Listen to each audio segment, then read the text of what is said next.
Hey, good morning, everyone. Again, this is Nick with Mammoth Training Solutions. Thanks for joining me on day number 2 of Mammoth Momentum. And if one of y'all, I got a couple people in the feed that are going to text me for sound quality. Let me know how it sounds, please. And then as soon as they do, we'll get going. Hope you're having a lovely Thursday morning. Again, this is Nick with Mammoth Training Solutions. I'm a 10X certified business coach. If you haven't heard about me or you don't know me, that's my fault. I apologize. Today, we're going to talk about 3 ways you can close business faster, right? Every business out there needs to sell, needs to close business. If you can't close business, you run out of money, your company goes out of business. So we don't want that to happen. Being a business coach, it's really sad to see that that does sometimes happen. Let me fix this camera real quick. But we don't want that to happen to you. So I'm checking on sound here real quick. Just give me 1 second, folks. Somebody's texting me. Okay, good. The mic is good. Great. So we're going to continue. The first thing. So, sales, closing deals is harder than people think, right? Sales is an art and it's a skill. And the fact of the matter is, if you can't do it, you can be trained to do it. 9 out of 10 people that I've trained can get better at sales. The ones that don't get better, just they don't really want to do it. They don't like it. It is what it is. Okay. So first things first, number 1 thing to do to close sales faster. Okay. I teach this all the time.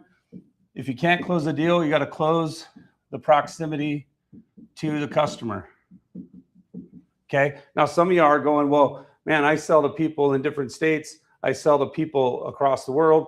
Hey, that's not our issue. What I'm teaching you is if you want to close that deal and if you struggle closing that deal, you got to close the proximity. I'll give you an example. Had a deal that I was trying to close, took weeks and weeks. Finally, I went right down into the office. It was in another state, went down into their office, and I was able to get in front of them and close the deal. Now, this also works on Zoom, right? Many people today are closing on Zoom, but the fact is if you've sent your proposal, if you've sent your email, if you've sent the text follow-up, the video follow-up, all of those things, and you can't close the deal, folks, you got to close the proximity. You got to get in the midst of the customer, of the prospect, okay? Because you're not getting their attention. One of the best ways to get attention, show up at their office.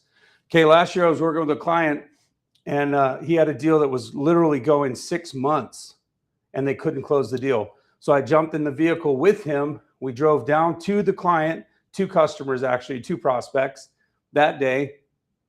One of them, he closed the very next day. The other one, he closed about 3 days later. Okay, so if you get in front of the customer, if they've been ghosting you, if they've been going, oh, I'm still thinking about it, I'm still thinking about it, you have to know something, okay? You got to know that that's an excuse.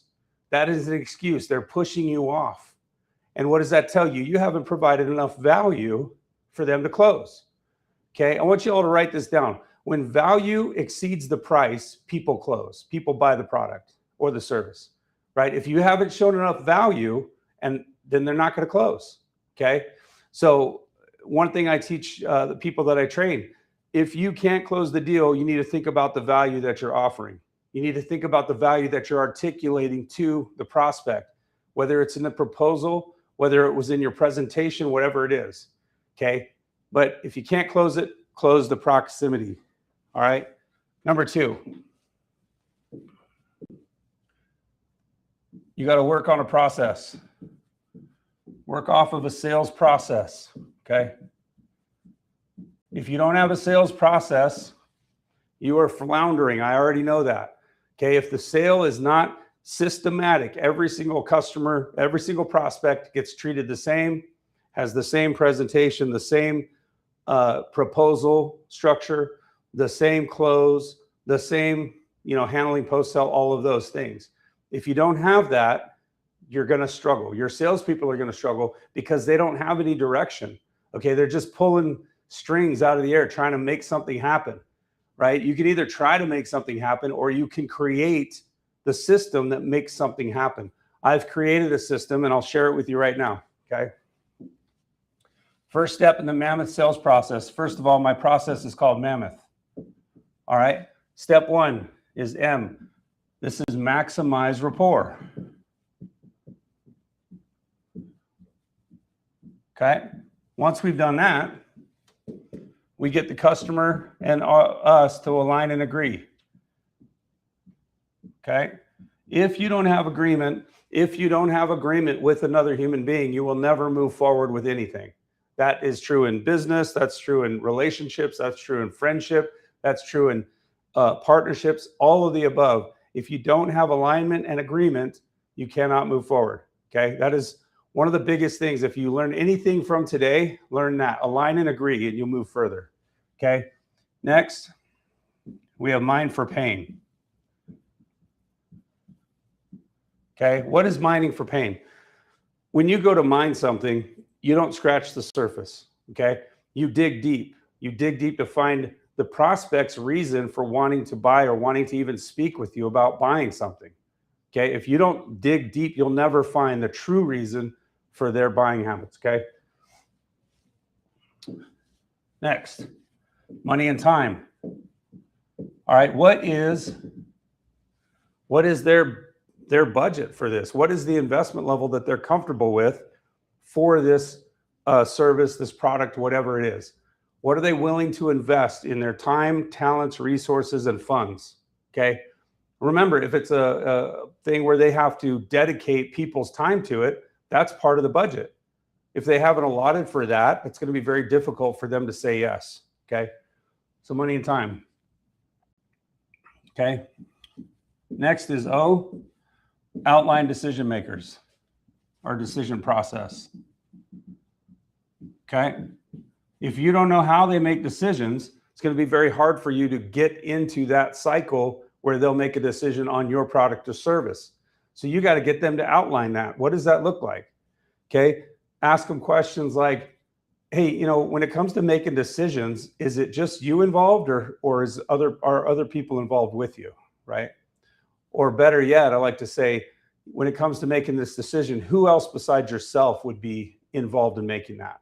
Okay. Because a lot of people can tell you yes, but very few people can tell you no when it comes to sales. That's a very important thing you should write down. If they can't tell you yes, you should not be presenting to them. Okay. Plain and simple. Don't waste their time. Don't waste your time. You're not here to stroke people's egos. You're here to close more deals. Okay. Okay. Next, T, right? Tailor the plan. Why is it called tailor the plan? Because not every plan fits every person, I guess, unless it's a pencil or a widget, right? But if you're selling a service, especially, your plan may need to be tailored to their investment level, to all of the above, right? How qualified are they for plan A, B, or C? And you tailor that plan according to the prospect. Okay. Now, next, H, handle post-sell. Okay. What are you going to do after the sale, right? A lot of people can make the sale. In many industries, though, you've got to actually follow up with executing the sale or executing the service, putting together the program, the operational structure, whatever it is that you have to do to fulfill that service or product. So make sure that you handle post-sell with a system, with a plan, so that you can take care of your customers. And ultimately, what you want is right here, repeat. You want repeat clients, okay? It's much easier to continue working with someone over and over and over than it is to go get new clients, okay? It probably takes twice the energy to go get new clients or more and money than it is to just retain your own customers. So on that note, okay, number 3, so we're going to close deals faster, okay? Always provide a written proposal. Always provide a written proposal. Okay, lots of people can talk all they want, right? But if it's not in writing, it doesn't really exist. It's not really true to the customer, okay? So if you don't put it in writing, it's very hard to close deals many times. So always do a written proposal, okay? Always. And when you present that proposal, there's two things I recommend. Number one, present it in person if you can, or on Zoom. In other words, emailing somebody a proposal is not the right answer ever. Okay. Getting on Zoom, pulling it up on the screen, running through it with the prospect is the right way to do it. Never do it on just an email, text message. Oh, I sent you a proposal. Okay, that's probably going to go in the spam, and they're not going to get it. They're not going to see it, and you're not going to close the deal. Okay. Number two, if you can do it in person, always be seated. Always be seated when you negotiate. Okay, why is that important?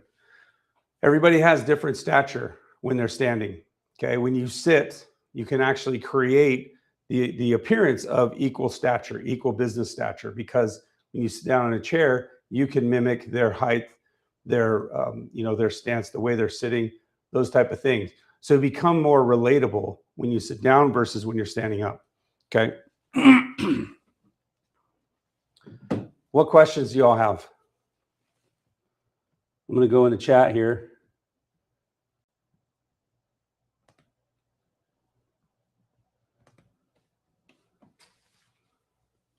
No questions. Okay. Well, I appreciate y'all joining me today.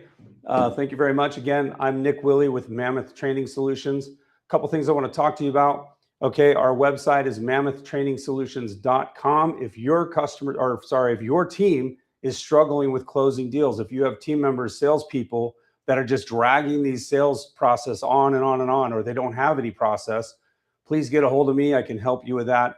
We helped one client grow almost $1 million last year. Another client tripled his sales, went from like 160 to about 540 last year. So I know how to help your team develop that sales process and that sales system. Would love to help your team.